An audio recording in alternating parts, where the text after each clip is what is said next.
Hey there, welcome back to another video. This time around, it is yet another vlog, and I am going to try to make this one as short and sweet as I possibly can. And to start things off, I want to wish all of you happy holidays. I hope you have a wonderful holiday season, and thank you for your support and the views and kind words and the requests and the gifts over the years. To those of you who have sent me anything, it all means a lot to me. It really does. And I want to thank you so much for everything. Now, one of the things that's definitely on the forefront of my mind right now is my health, and it's just been kind of an ongoing sort of battle. Nothing life-threatening, just really annoying and stuff that just puts me out for a week or a few days and just really puts me behind schedule. The latest thing was an ear infection. It's pretty much healed up now, but I still have a little bit of some symptoms. Mainly just my ear will pop every now and then. Maybe a little bit of some pain in that ear. But I'm figuring that that's pretty much normal. But yeah, my hearing's fine. There's a lot of things that are just pretty much just going back to normal at this moment. So, not quite 100% in my right ear, but I'm getting there. And that's why I'm behind on a lot of these requests. I want to apologize to anyone that did a paid request recently within the last couple weeks or month. Just been dealing with these ongoing health issues that have just been off and on, and they've just put me behind the eight ball, so to speak. But I am going to get to these requests as fast as I possibly can. The next video I'm going to be doing is a review of Stakeout. That should be up within the next day after this is posted. And I was originally going to maybe do a review of another Stakeout, but I want to get some Christmas reviews done first. So I'm going to postpone that until a little bit later.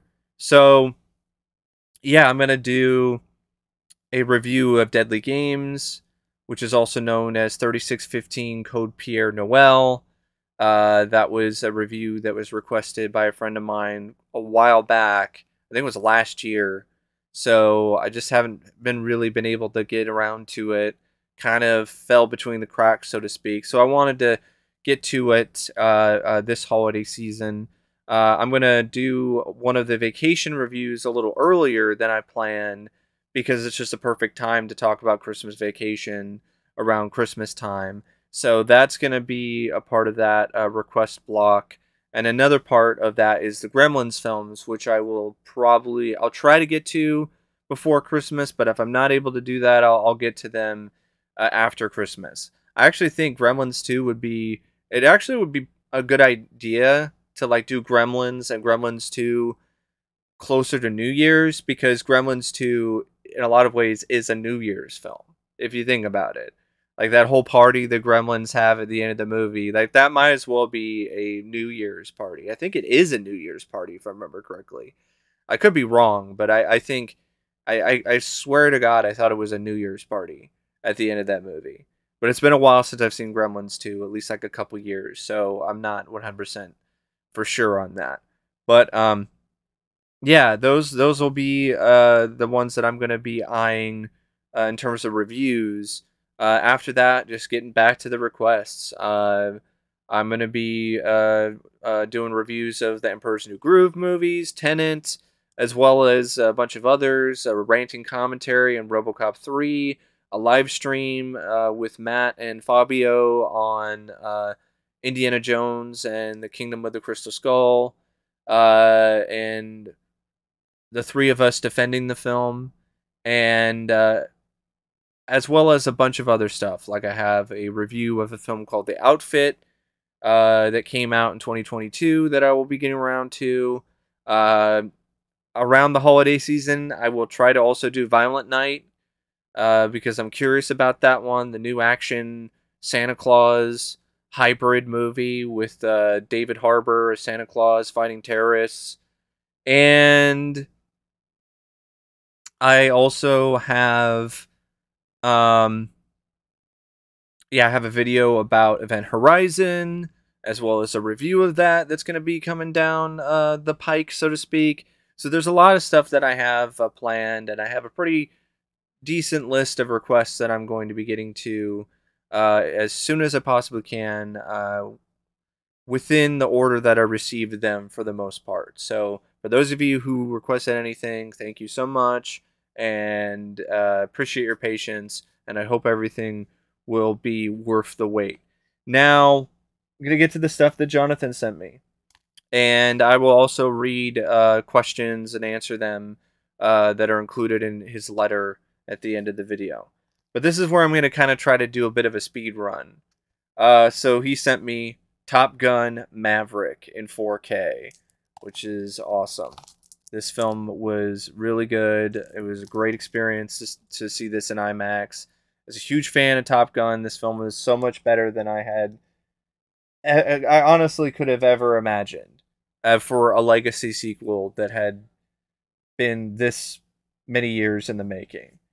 And it's going to look great in 4K and sound fantastic in Atmos. So I'm really looking forward to watching that again with my current setup. I'm also looking forward to watching the first film again with the current surround sound setup that I have.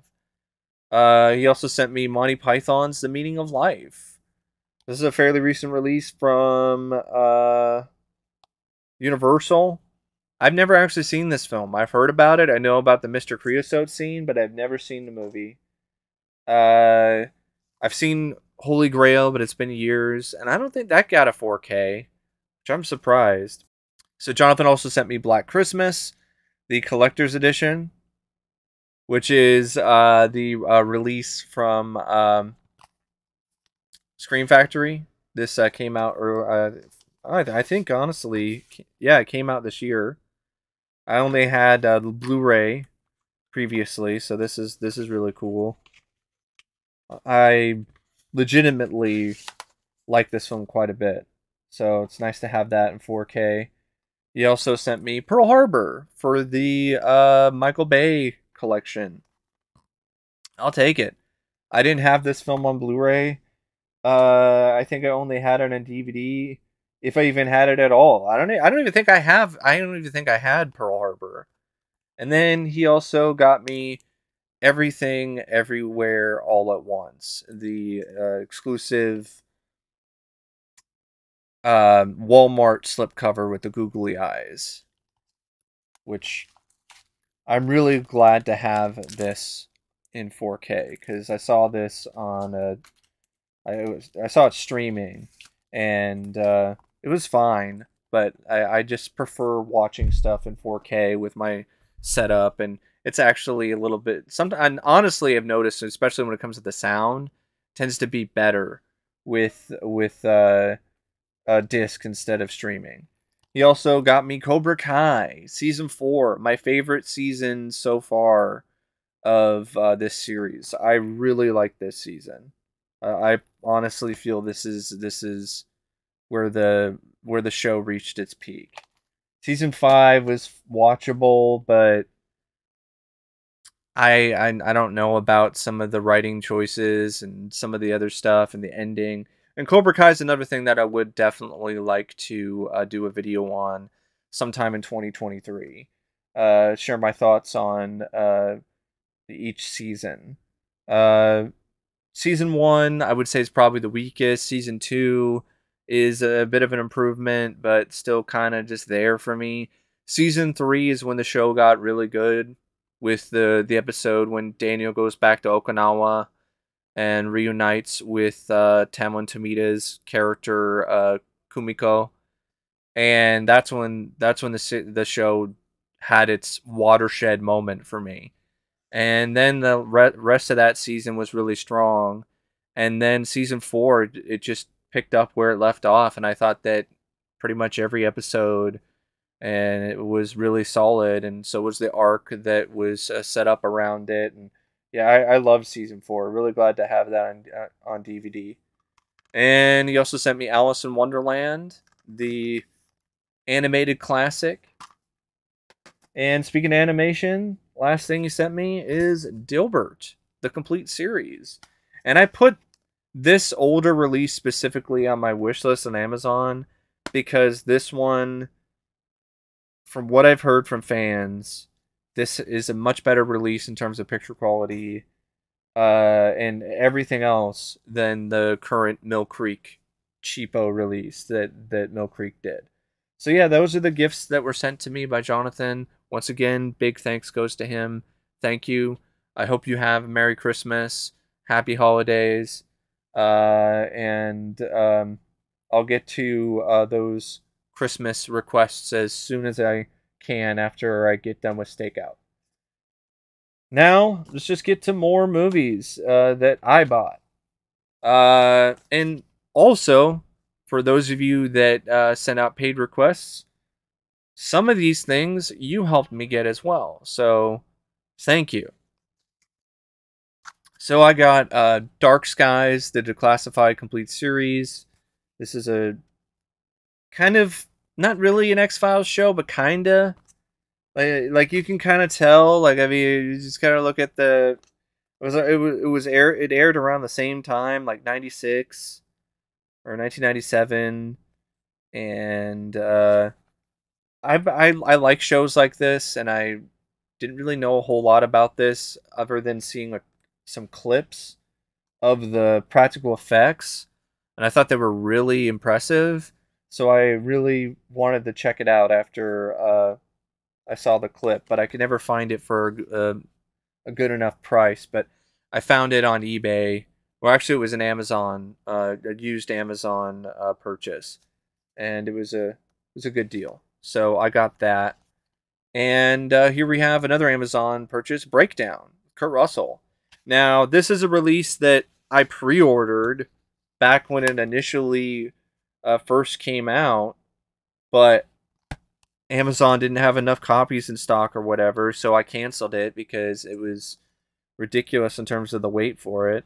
I'm glad I waited because I saved money, and I wound up paying less than I would have back in the day for this. Yeah, it's got a little documentary, little featurette. Not really a documentary, it's a featurette about the director. But yeah, this film is terrific. It's a great movie. I'm really glad to have it on Blu-ray. It's definitely one of my favorite thrillers. Then we have Creepshow Season 3. So this is the third season of the Shudder Creepshow series. I have the Blu-rays of Season 1 and 2. I still haven't seen Season 3, actually. So I'm looking forward to checking that out sometime. Got the Blu-ray of Mercenary Fighters. Yeah, with Red Brown and Peter Fonda. It was from the Kino Lorber Winter Wonderland sale. Got the 4K of Jurassic World Dominion. I saw this already. I would say I wasn't really the biggest fan of it, but I do want to do the Jurassic World reviews sometime. I'm probably going to try to do that in January, finish those up. Because I definitely have some thoughts. I think Jurassic World still sucks, and I think it's one of those films that has not aged well in a multitude of different ways. And I'm not talking about how controversial it is, because it never really was one of those movies. I'm talking about it hasn't aged well in terms of it kind of sucked when I saw it in the theater, and then I watched it again months later, and I thought it really did suck, and then all these years later it sucks even more. That kind of aging poorly. But yeah, so I got a lot to say about Jurassic World and Fallen Kingdom, which I think is underrated. I think Fallen Kingdom is a really underrated Jurassic Park movie, and just movie in general. It's a lot of fun. It's got a great amount of spectacle. The mix of like gothic horror and dinosaurs in the climax is brilliant. There's a lot of things about it that I like. There are some things about it that are kind of clunky and don't work that well, and I'll get to those when I finally do a new review of that film. And then you have Dominion, which I would rather watch it than Jurassic World, but that's not saying much. I'll just leave it at that. Here we have Highlander. Here we are, the princes of the universe. Yeah, I know I normally can sing better than that, but recovering from an ear infection, so I'm a little rusty. The pipes are rusty, all the way around. But yeah, Highlander, there can be only one. The 4K from Lionsgate. Got the 4K of Beverly Hills Cop 2. This is really nice to see it get a 4K, but this shit needs to stop. Stop doing these anniversary Blu-rays or 4Ks that have no features. Stop it. Stop with this fucking shit. Why? Why do this? If there's nothing special about it. Stop doing this. It's a slap in the face to fans. They didn't even port over the features from the DVD. Again. Again. They didn't do it with the Blu-ray sets, the trilogy set. And they could have done that, but they didn't.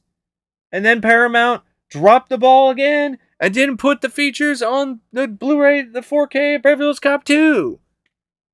But they made sure to put a 35th anniversary banner on it. But yeah, glad to have it for the collection because I'm a really big fan of that one. But what the fuck? Seriously, Paramount. Then I got Angel Heart. I know I wasn't a super big fan of it, but this is an overseas release. And the steelbook that was released in the US was a limited edition from Best Buy, and it's already out of print. And I've been kind of wanting to give it another shot. And the DVD I watched it on was kind of eh. So I'm thinking maybe watching a 4K, maybe, you know, I can appreciate a little bit more of the atmosphere. Then I got the Spider-Man trilogy to upgrade my DVDs. Yeah, I only had these on DVD, so this is a significant upgrade. I don't know if they poured over all the features, though, because they don't list them on the back. And they don't do this for the Amazing Spider-Man collection either, the 4K collection. But, you know, I don't even know if watching features for some of those movies is really that interesting anyway. I'm more into, like, special features for films that are older than, like, 10, 20 years. Depending what the movie is. Sometimes there's ones that I'm interested in because of the fact that they deal with a lot of practical effects. But if it's a lot of CGI and green screen, like, I'm not really that interested in the behind the scenes process of it. Speaking of films from, well, at least interesting films, here we have Freeway. This is the Vinegar Syndrome 4K release that they released during their Black Friday sale. Heard a lot of crazy things about this movie. Just never had the chance to see it. This is the first release of the film on Blu-ray. Although it's a 4K release, but it also has a Blu-ray. And what's funny about this release is I ordered this in Evil Laugh, and I got them in the mail like a week or two ago. And Freeway looked like it had been run over on the freeway. It was just damaged, and the case was busted. The discs were fine, but the case was busted, and the slipcover was bent. And I sent Vinegar Syndrome an email and told them about it, and they just immediately sent out a replacement copy. And this is the replacement copy.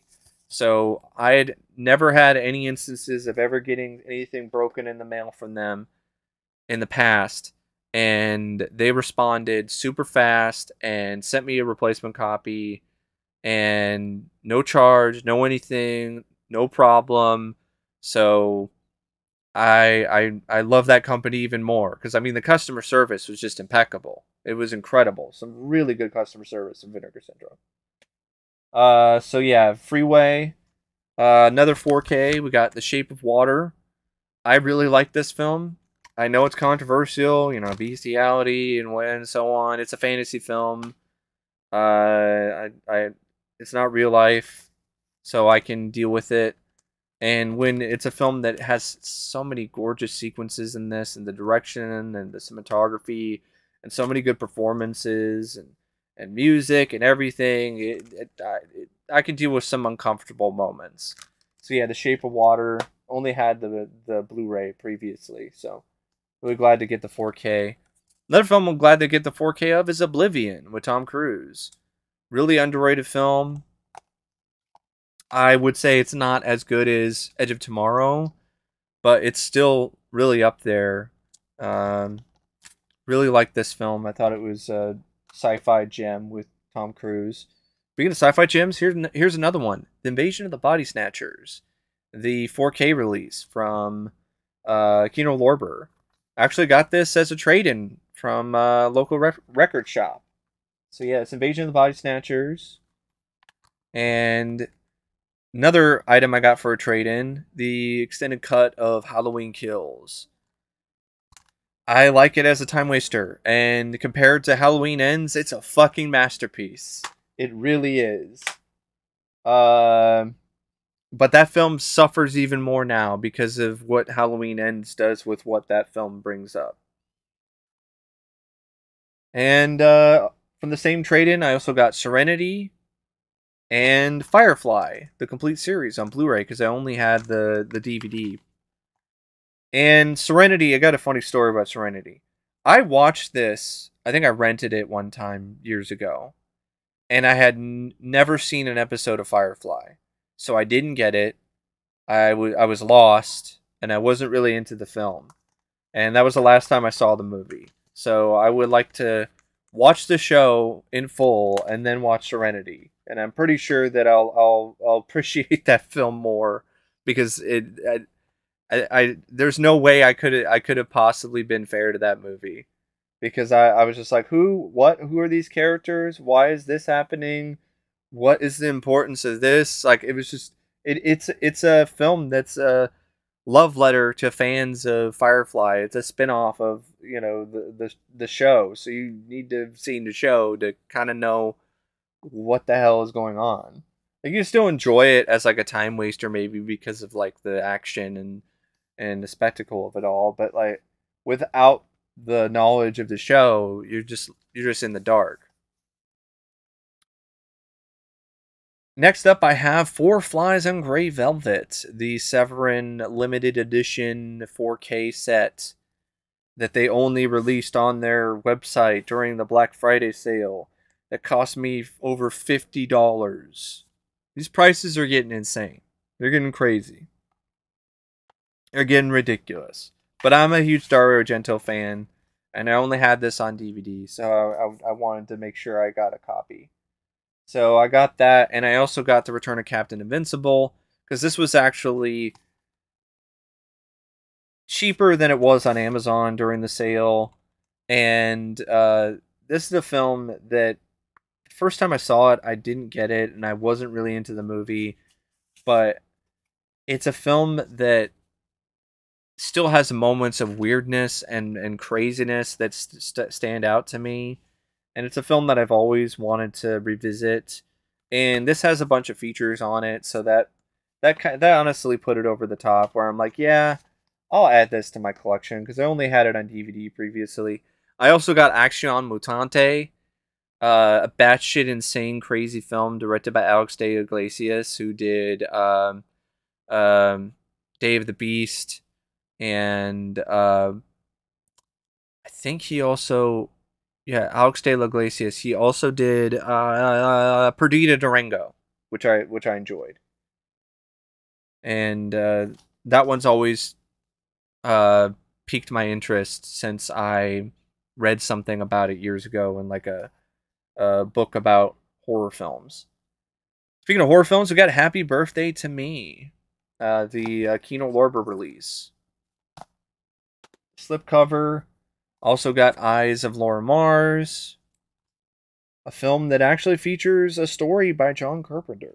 And it's directed by Irwin Kershner, who directed The Empire Strikes Back and RoboCop 2. You have Dressed to Kill, the 4K release by Brian De Palma. By Kino Lorber. Another 4K, Tropic Thunder. Saw this in the theater, loved it. And each viewing, it just gets funnier, especially nowadays. It was so accurate in terms of the parodies of these trailers It was so accurate in terms of how it was skewering Hollywood.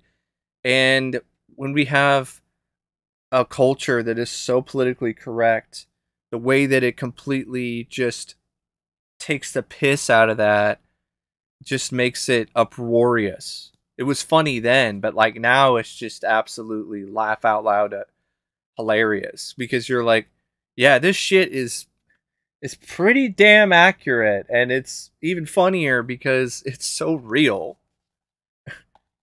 These two films though are just fun action movies. Hudson Hawk, uh, really fun Bruce Willis movie. And then a fun Rucker Hauer film for the collection. I had the Mill Creek release, but I wanted the Kino Lorber release, and mainly for the slipcover because look at that. That's pretty awesome. Rucker Hauer and Blind Fury, one of my favorite Rucker Hauer movies.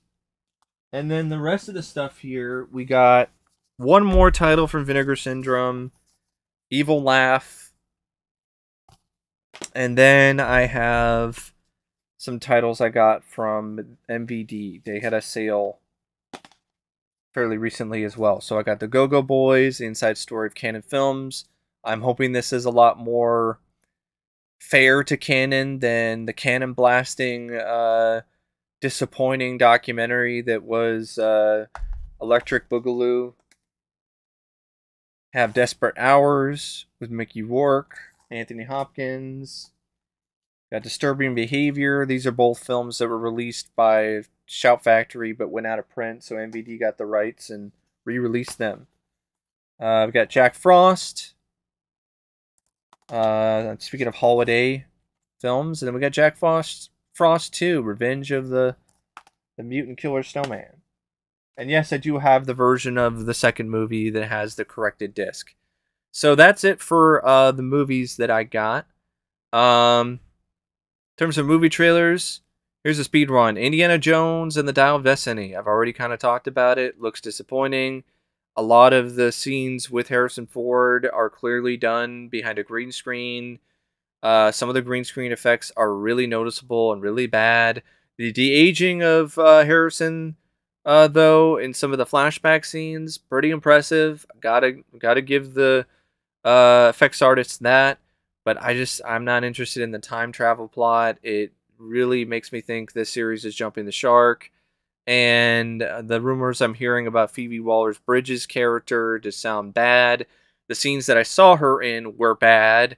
And Harrison, as much as I love Indiana Jones, he's just too old.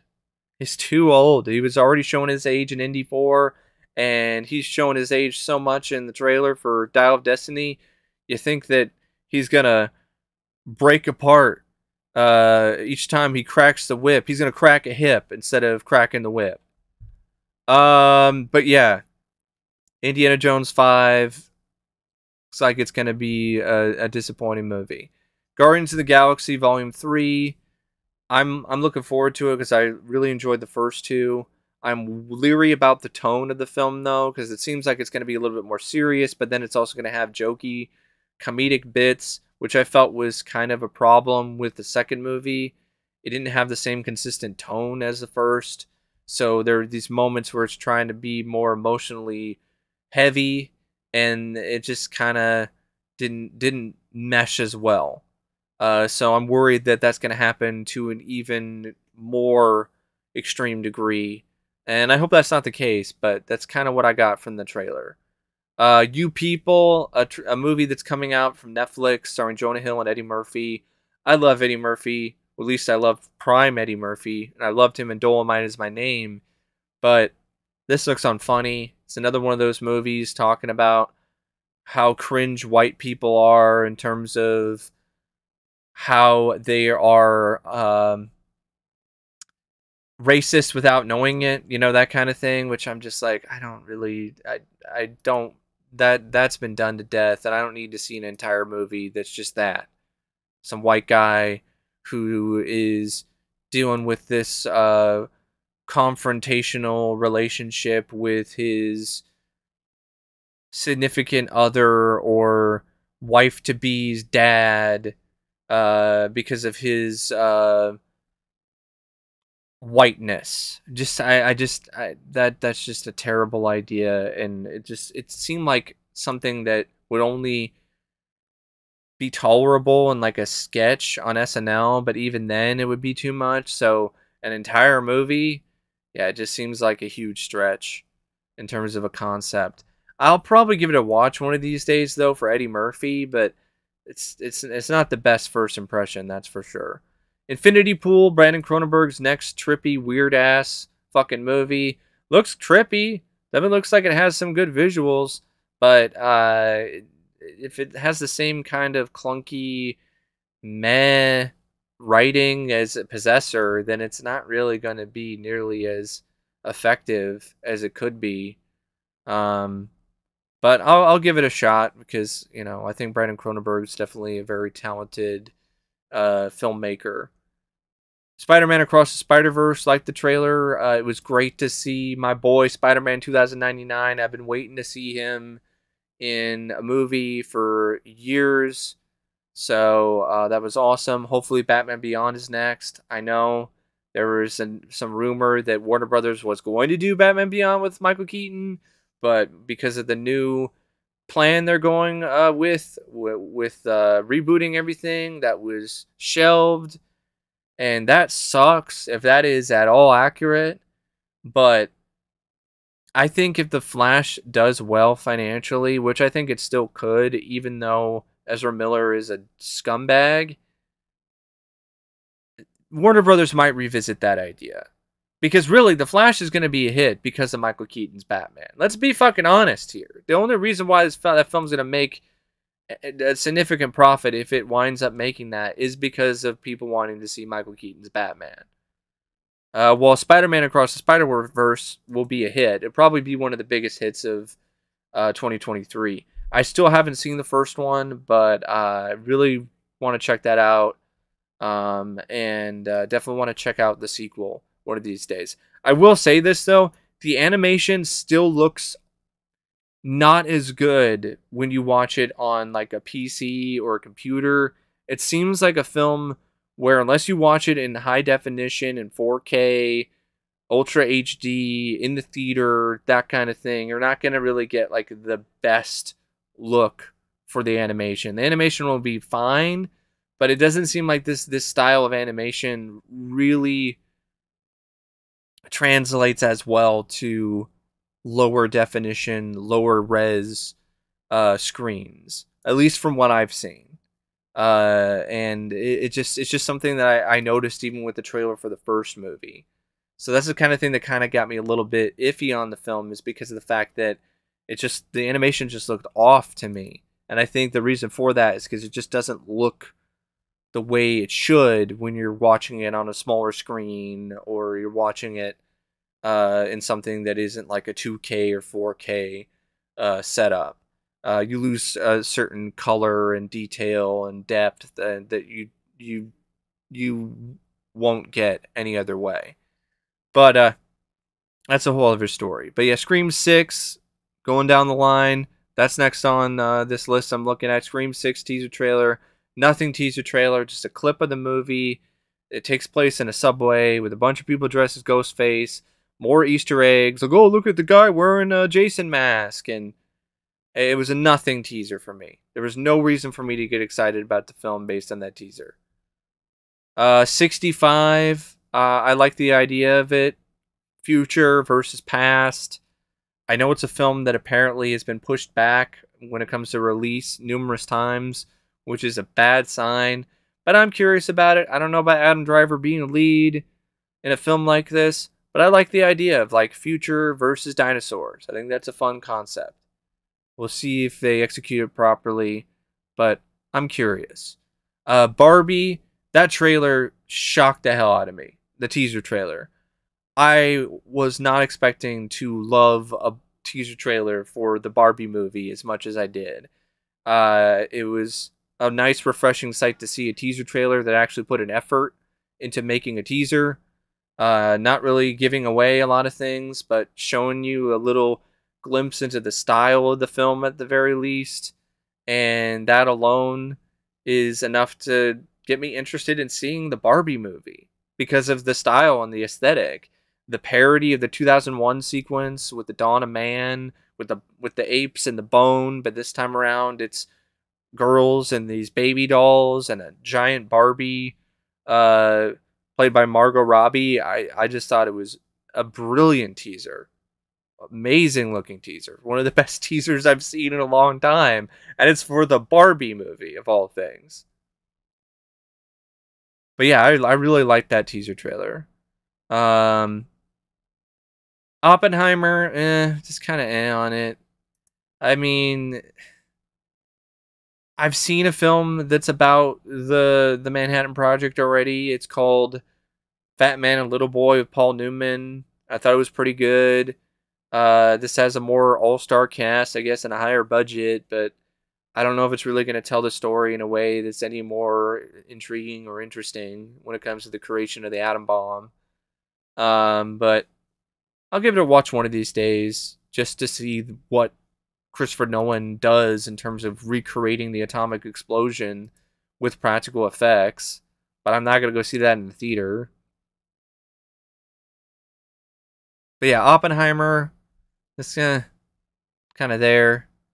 And yeah, that's really about it in terms of any other trailers that I can think of.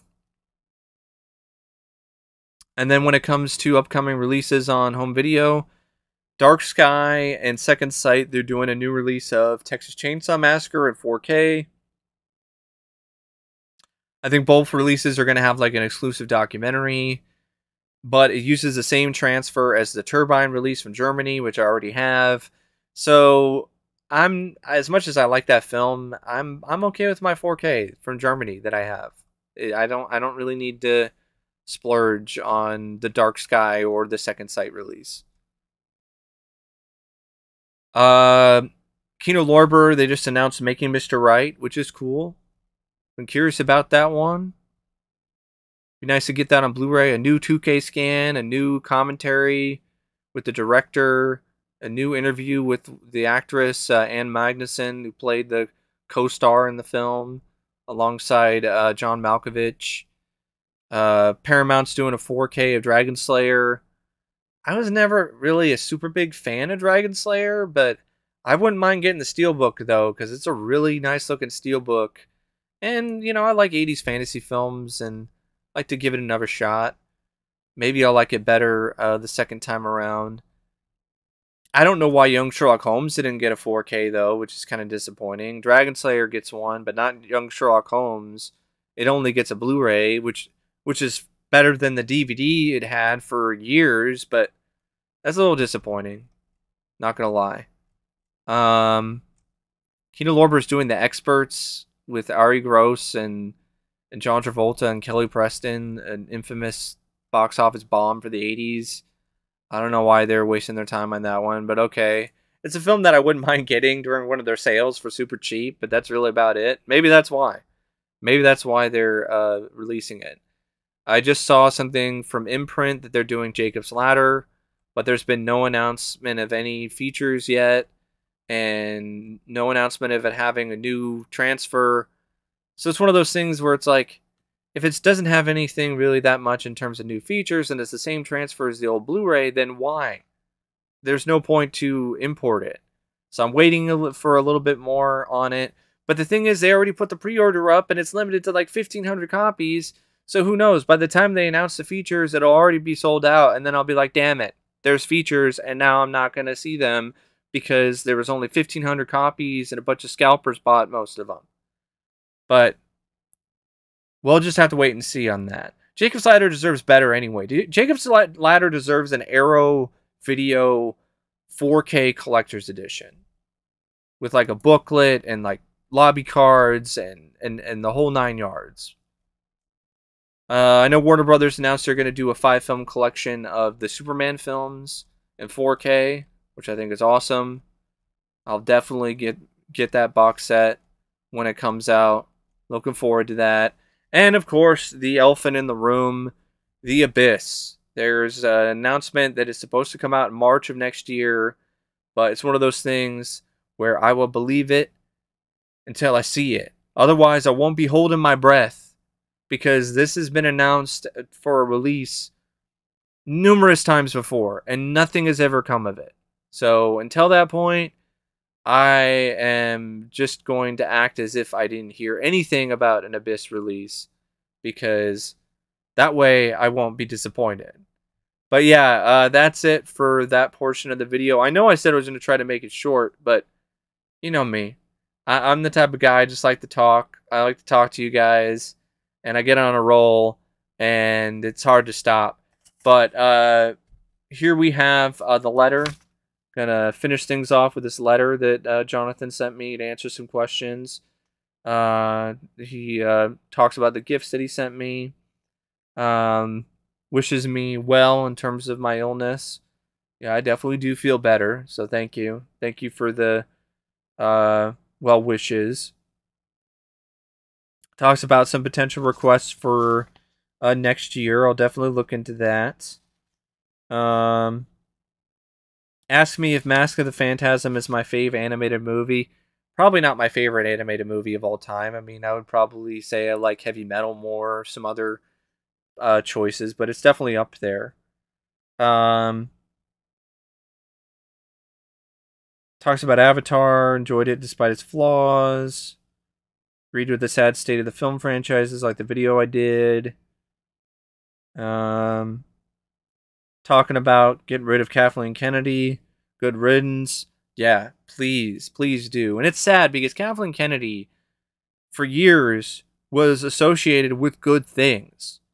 She was an executive producer on numerous Steven Spielberg films and projects that I grew up with and I love. So it's such a conflicting, just frustrating experience for me to just continuously see her just destroy her legacy and just be totally inept and incompetent and just terrible. I'm like, what the fuck happened after all these years?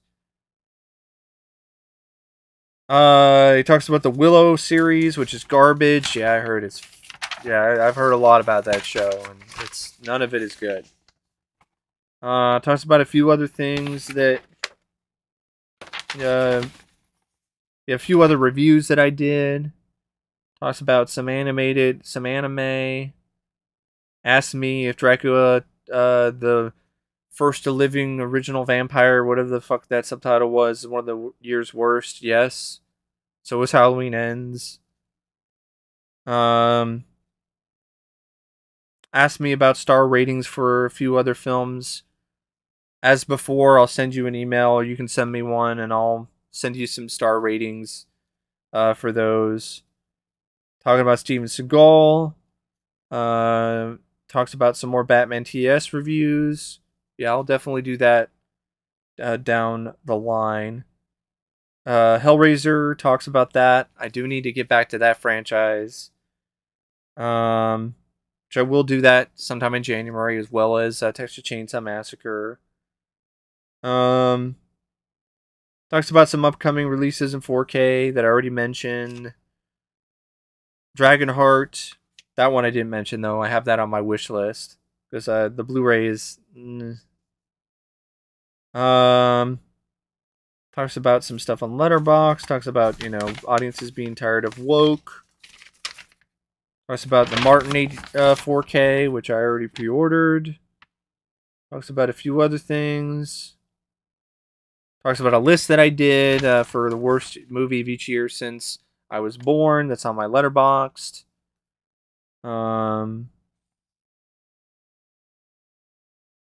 Asked some questions about some of the choices that I put on there, which I already answered in a private message with him. So I still feel the same way when it comes to all those answers. Here's some other questions he asked, like in Critters 2. When Lee was turning into the nerdy guy, why did her tits make that balloon sound when they were deflating? Or was it for comical purposes? I would say it was for comedic effect. That's my guess. Yeah, I agree. Yeah, Lee turning into Freddy Krueger. That would have been pretty pretty ugly. That would be an ugly sight. A horrific image of a half-naked Freddy. That might have been scarier than anything in the Nightmare on Elm Street films. James Wan's doing the Salem's Lot movie. Okay, I mean, James Wan's a good choice. But, I mean, it's going to be hard to top Tobe Hooper. I mean, that TV movie was really good. Then talks about Spider-Man Into the Spider-Verse. Talks about the MCU Phase 1, which I really would like to do in 2023, and the Superman movies. Talks about The Whale. That's the other one. That's the other trailer I was going to talk about, but I forgot to mention. The new Brendan Fraser drama directed by Darren Aronofsky. The film itself looks kind of dull, visually and with the plot, but Brendan Fraser's performance in that trailer was so damn good it gave me chills, and give that man his Oscar already. Because goddamn, does he deserve it. Just from the few scenes I saw in the trailer alone, that's some of the best acting I've seen all year. So, yeah, that's the letter from Jonathan. And yeah, that's the vlog. Thanks for watching. And as always, see you later. See ya.